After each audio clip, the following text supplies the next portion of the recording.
আল্লাহ রাব্বুল আলামিন বলেছেন আলহাকুমুত তাকাসুর, যে প্রতিযোগিতা, একে অপরের থেকে প্রতিযোগিতা, বড় হওয়ার চিন্তা ভাবনা, হাই লেভেলে ওঠার চিন্তা ভাবনা আমাদের সকলকে গাফেল করে রেখেছে। কি করে রেখেছে?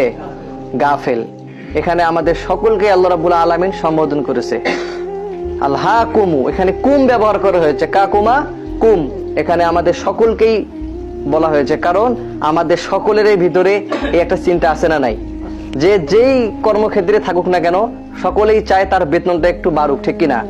যেখানেই চাক, যেখানেই যে যাক, এটা সে চেষ্টা করে যে আজকের থেকে কালকে যদি একটু বেশি কষ্ট করি তাহলে আরো বেশি উপার্জন করতে পারবো। টাকার প্রয়োজন থাক অথবা না থাক, এটা মানুষের স্বভাব, এটা মানুষের নেচার। ছোট থেকেই, ছোট বাচ্চা দেখবেন মানুষের চাকচিক্য কোনো জিনিস দেখলেই নিতে চায়, কেন? এটা তার লোভ। এটা কি? প্রত্যেকটা মানুষকে আল্লাহ রাব্বুল আলামিন এই সেন্সটা দিয়েছেন। মানুষ ভালোর পূজা করতে ভালোবাসে, সুন্দরের পূজা করতে ভালোবাসে, মানুষ সবাই সুন্দরকে ভালোবাসে।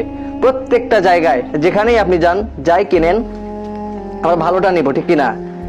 দুইটা কলা নিবেন, এর মধ্যে যেটা ভালো ওইটা আগে নিবেন, তরমুজ নিবেন যেটা রং একটু ভালো সেটা আগে নিব। মানুষ ভালো খোঁজে, চাই প্রয়োজনে লাগুক অথবা না লাগুক, এটা মানুষের স্বভাব।